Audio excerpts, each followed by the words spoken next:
What is this? All these plants? You've got batteries. What's going on here? Yeah, let me explain to you. So our idea is HHG, which is hydroponic sustainable gravity greenhouses. Our idea is that we can prove that we can plant on scarce, no water, no high temperature areas, no matter the conditions of the area. Because whenever we say, I'm gonna grow bananas today, no, the temperature's too hot outside.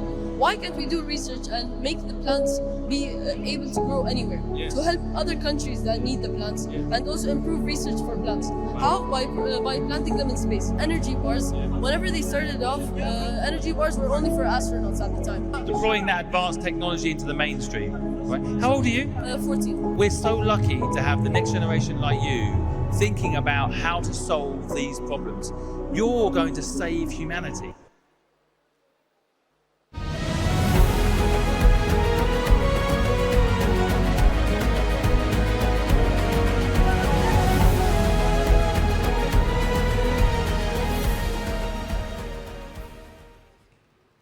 We don't need to save the planet. The planet will be just fine when we're gone.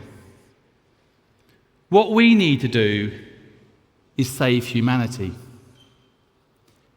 And it's young, talented entrepreneurs like that are going to do it. And yes, some of them will help the planet stay sustainable for humans. But some of them will solve some of the biggest problems in the world.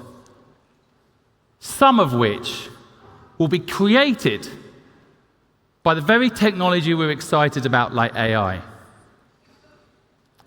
I want to help 10 million humans start a business of their own. I want them to be entrepreneurs. And frankly, with AI taking jobs, we need to give humans purpose. I was 15 years old when my father suddenly died of a heart attack right in front of me. Not long after that, I found myself homeless. And at 15 years old, homeless in England, I did the only thing the education system taught me to do. I tried to get a job. But as a 15-year-old, there was no job. I didn't have a national insurance number, which is what you need in England to get a job. I didn't have the code to get a job. I didn't have an address to get a job. And I didn't look like someone you'd want to employ. So I went to the second thing that society had told me was there to help me. I went to social services, the system that was meant to help the vulnerable. And they said they were overloaded, overwhelmed, and they couldn't do anything to help me. So for the first time in my life, through sheer pain and desperation, I found what would eventually become my life's purpose. The entrepreneur muscle in my brain activated. And I went from feeling sorry for myself, a victim, feeling like the system had let me down, frustrated, scared, to having agency over my life. What happened next is a long story, but basically, I started a gardening company, and I'm a really bad gardener. But somehow, the entrepreneur muscle in my brain helped me identify opportunities. And here's the thing, every single one of our kids, every single person in this room has it in their brain. It's just a question of whether or not you're activating it. I want to update the education system so that entrepreneurship isn't for the select few, but for everyone with an idea, everyone with a passion. I want to teach people that even your hobbies, if you put a business model behind it, can become something you do every day and you love what you do. And with AI taking our jobs, we need to give people the chance to have control over their destiny. And here's the exciting news. I've gone all over the world the last 6 years asking this one question. What is your dream? And the ideas I've heard from normal people going about their lives, almost ignored, have some of the most amazing ideas. And they can change everything if we unlock their potential.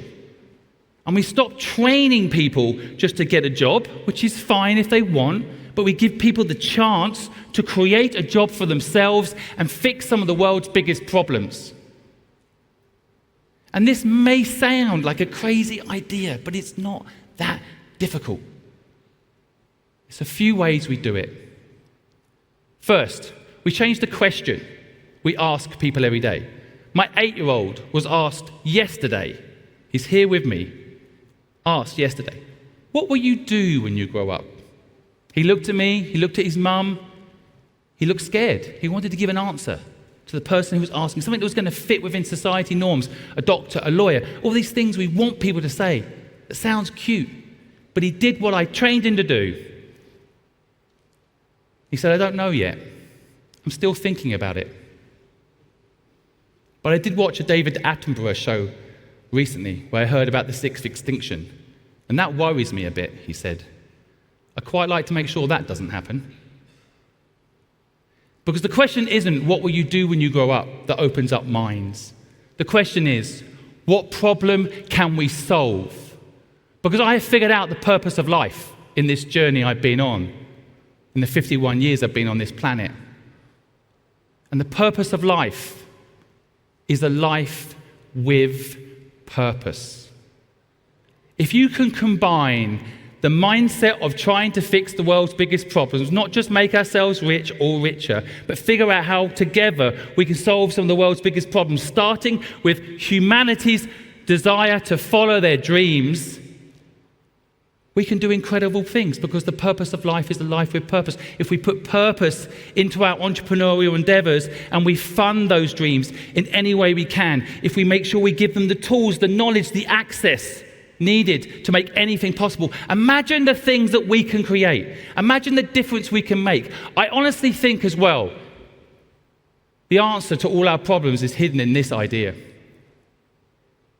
I have 20 million people online following me. 500 million people a month watch my content. And what I have discovered in this process is the power of community. No one can do it on their own. There's no self-made millionaires. I had help, a lot of help. In school, we get taught to sit down to do an exam on our own. An A is success and a D is failure. But the reality is, we're in this together. We're all on one planet. No one can do this together. No one can solve these problems on your own. But the school system will tell you to do it on your own, and sit down and do an exam on your own. You're either successful or you're not, based on doing it on your own. And the truth is, we do it in teams. We do it via communities with common goals. That's why I feel so at home here in the UAE. The vision of the future is powerful, and it's about unity. I call it 1 + 1 = 11. My accountant hates that, thinks I'm going to go broke if that's how I add up. But the truth is, we're in it together, and we can only succeed if we come together. The panel previously was talking about how community funding is the answer. It's true. Every single day I help 2 people with their dreams on my platform. And the miracles that happen every single day using social media for social good is mind-blowing. Millions of people helping 1 person a day. Imagine everybody in this room helping 1 person today. Everybody in this room helping me help people dream can change the world. We do it together. The community funding side, 20 million people funding 1 idea. 20 million people buying into 1 idea, becoming a customer. 20 million people finding 3 people to join someone to make their dream a reality. Just like your young son of UAE, the 14-year-old who cares about solving a problem for humanity at 14 years old, right here at this event. Because opportunity is an incredible gift to give everybody, young and old. But you see, the thing is, talent is equally distributed, but opportunity isn't. But together, we can change that. Thank you very much for listening.